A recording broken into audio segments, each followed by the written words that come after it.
اس دور میں اور آپ گزر رہے ہیں کہ ہمارے لیے کچھ زیادہ ہی ابتلا اور امتحان کا وقت ہے۔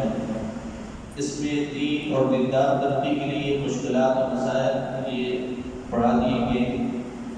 عالمی ایجنڈا یہ ہے کہ دنیا سے اسلام اور اسلام کے ماننے والے، اسلام کے احکامات اور اسلام کے عقائد، ان کو مسلمانوں کی زندگیوں سے نکال دیا جائے، اور جن ممالک میں کوئی ایسا قانون جو اسلامی قانون کہلاتا ہے اور جس میں اسلام کی خوشبو ہے، جس میں پیغمبر اور حضرات انبیاء علیہ السلام کی عزت و نفس کے تحفظ کا کوئی حصہ، کوئی پہلو ہے، ایسے قانون کو یکسر تبدیل کر دیا جائے۔ اگر تبدیل نہیں بھی ہوتا تو وہاں ایسا اور اس کے ساتھ کیا جائے کہ غیر مؤثر ہو جائے۔ تو ہمارے حکومت میں ایسے نظام، ایسے حکومتوں کے ساتھ وہ میدان میں کام کرتے رہے اور اب بھی بڑھ چڑھ کے کام کر رہے ہیں۔ اس وقت عالمی مجلس تحفظ ختم نبوت، ناموس رسالت کے عنوان سے جو قانون ہے اور تحفظ ختم نبوت کے حوالے سے ملک گیر کیا ہے، یہ کام کر رہی ہے اور بیرون ممالک میں بھی کام ہو رہا ہے۔ ہمارے ملک میں اس حکومت کے آنے کے بعد ناموس رسالت کا قانون اور ختم نبوت کے حوالے سے آئے روز مشکلات بڑھ رہی ہیں۔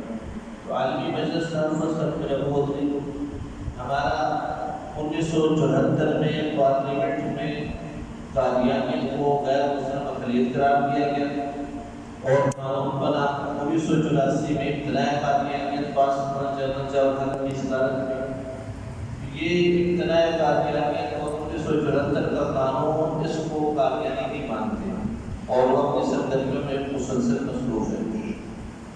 عالمی مجلس تحفظ ختم نبوت نے 1974 سے لے کے آج تک ہر سال 7 ستمبر کے دن کیا ہے کہ یہ کانفرنسیں ملک کے مختلف علاقوں میں کرتی ہیں کہ اس کی یاد دہانی کے لیے کہ یہ پاکستان نے قانون بنایا ہے، اس کو بچانا ہے اور اس پہ ہم نے پہلے داری کرنی ہے۔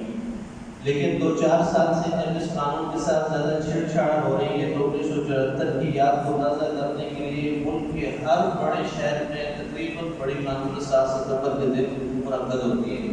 اس لیے عالمی مجلس تحفظ ختم نبوت نے مینار پاکستان میں 7 ستمبر کو ایک بڑے پروگرام کا اہتمام کیا۔ اسی طرح کی سرحانی چوک پشاور میں ہوگا اور لیاقت باغ میں 6 ستمبر کو ختم نبوت کے تحفظ اور دفاع پاکستان کے عنوان سے ختم